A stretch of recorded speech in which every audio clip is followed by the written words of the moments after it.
Welcome everyone to my presentation. I just want to say thank you for taking the time to listen and watch, and let's get started. So this is my Session 4 Biblical Perspective presentation written by me, Brandon Lupo. Before I get started, I do want to mention that all Bible verses I will be mentioning from this point forward will be from the New Living Translation version. I just like the simplicity of this version, but I would also like to warn everyone that the New Living Translation is more of a thought-for-thought translation, so it is not word for word. So keep that in mind. So I wanted to address the first bullet point, and it says, what does the Bible say about persons with disabilities? And well, throughout the Bible there are many and several mentions of people with disabilities. Even Moses himself revealed that he had a speech impediment. In Exodus 4:10, when God is speaking from the burning bush, he commands Moses to go free his people from Egypt. And of course, the Lord often asks us to do ridiculous things that we don't think we have the power to do. So of course, Moses hesitantly states, "Oh Lord, I'm not very good with words. I never have been, and I'm not now. Even though you have spoken to me, I get tongue-tied, and my words get tangled." Well, long story short, Moses is the one who ushers in the plagues, which frees his people from slavery. He also brings in the 10 Commandments, and he even climbs the stairway to heaven to speak to God directly. So let's just say that this man's accomplishments and his faith is what allowed him to be such a great example of how God can use anything to bring glory to his kingdom. Just imagine the insecurities that you would have to overcome having a speech impediment and not look like a fool when speaking to such an arrogant tyrant like the Pharaoh who enslaved the Israelites. I wanted to relate this to one of the first readings that we had in Session 1 in John 9, 1 through 3, and it says, "As Jesus was walking along, he saw a man who had been blind from birth. 'Rabbi,' his disciples asked him, 'why was this man born blind? Was it because of his own sins or his parents' sins?' And it was not because of his parents' sins, or his sins or his parents' sins," Jesus answered. "This happened so the power of God could be seen within him. We must quickly carry out the task assigned to us by the one who sent us." Of course, that is God. And so in 1 Corinthians 1:27, it says, "Instead God chose the things of the world considers foolish, in order to shame those that they think are wise. And he chose things that are powerless to shame those who are powerful. God created those things despised by the world, things counted as nothing at all, and used them to bring to nothing what the world considers important. The power of the gospel can be witnessed through those with disabilities. We truly worship the God of the underdogs."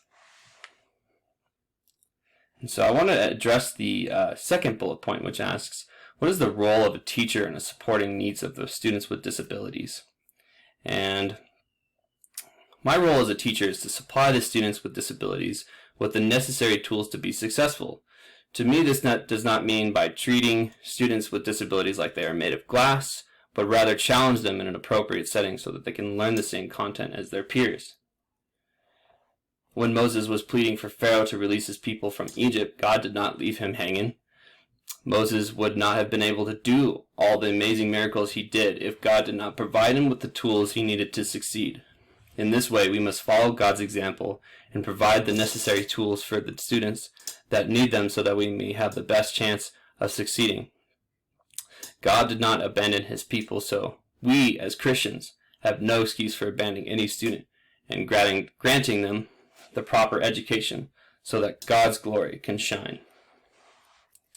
The last bullet point asks, how can a Christian teacher live out his or her faith in the public school classroom? And I can live out my faith as a teacher by being the same shepherd to students as God was to me. And I know I would be nowhere without his principles and the messages that the Bible has taught me, because it's shaped me to be the person I am today. I believe that in the Bible there are core values to be understood which can also help all students, religious or not, establish proper behavioral etiquette. And so one of the examples that I use as a staple in my classroom is the golden rule, which says, treat others as you would want them as you treat others the way you want to be treated, and which teaches students to respect each other. Guiding them to be good people and respecting one another is important for their success in the world ahead of them. So this means modeling professional behaviors at all times in the building can set a powerful example to your students. This means treating each student with respect, whether you find them frustrating or not.